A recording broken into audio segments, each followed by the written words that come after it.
Traditionnellement associées aux véhicules haut de gamme, les finitions mat sont de plus en plus courantes parmi les options de personnalisation de la carrosserie. En tant que professionnels, nous devons maîtriser la préparation et l'application de la peinture mat dans l'atelier.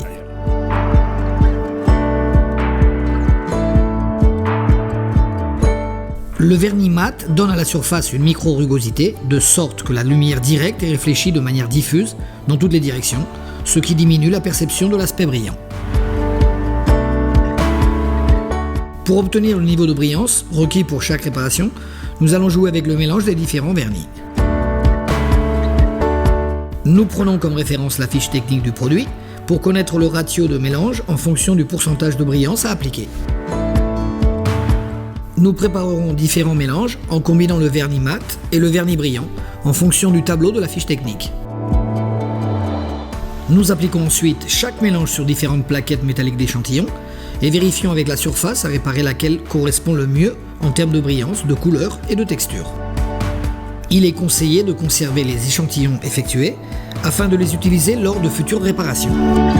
Une alternative à cette méthode serait l'utilisation du brillancemètre, un outil conçu pour mesurer la réflexion de la lumière et le niveau de brillance d'une surface. Cependant, il n'est pas très utilisé dans l'atelier de carrosserie.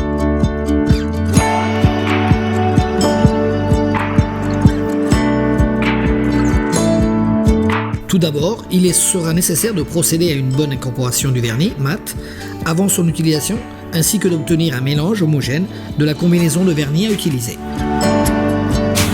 L'utilisation d'un vernis mat, facile à appliquer, au fini lisse et représentant une excellente résistance aux rayures et au contact avec les hydrocarbures sera essentiel pour obtenir une belle finition.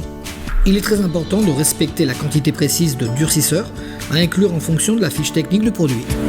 Un excès de durcisseur peut entraîner une augmentation de la brillance du vernis. De même, un mélange de vernis mat avec une dilution excessive entraînera une épaisseur de couche plus faible, ce qui se traduira également par un degré de brillance moindre. Nous appliquons le vernis mat de manière uniforme en essayant d'éviter les reprises, les écaillements et les surcharges. Des facteurs d'application tels que la vitesse et le mouvement de chaque couche, la distance entre le pistolet et le support ou le réglage de matériel d'application auront une influence sur le niveau de brillance finale. Un mauvais état du système de ventilation dans la cabine ou un nettoyage incorrect de la surface peut provoquer l'apparition de petites taches et de défauts dans la finition. Il est important que les pièces adjacentes ne présentent pas de traces de pulvérisation, d'adhésif ou de particules superficielles, car nous ne pourrons pas polir la surface, sous peine de faire varier le niveau de brillance de la pièce. Nous appliquerons le vernis mat sur l'ensemble de la pièce. Il n'est pas conseillé de procéder à des raccords, car cela peut entraîner une altération de l'épaisseur de la couche dans les zones adjacentes entre les pièces. N'oublions pas qu'il n'est pas possible de lustrer une surface ayant un fini mat. Il convient de faire preuve de prudence lors de l'application de certaines couleurs métallisées ou nacrées, car le niveau de brillance peut être plus difficile à ajuster. Une couche de vernis mat d'une épaisseur excessive se traduira par une surface plus brillante.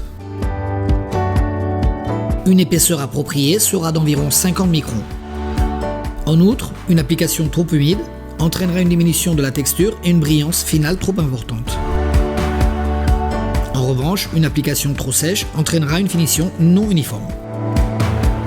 La brillance réfléchie peut varier en fonction du plan de la pièce, qu'il soit vertical ou horizontal.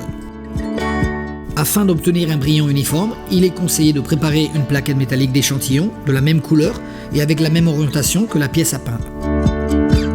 Il est essentiel de respecter les temps d'évaporation du vernis mat entre les couches. Il convient de noter que le séchage forcé en cabine permettra d'obtenir un niveau de brillance plus élevé que celui obtenu avec le séchage à l'air.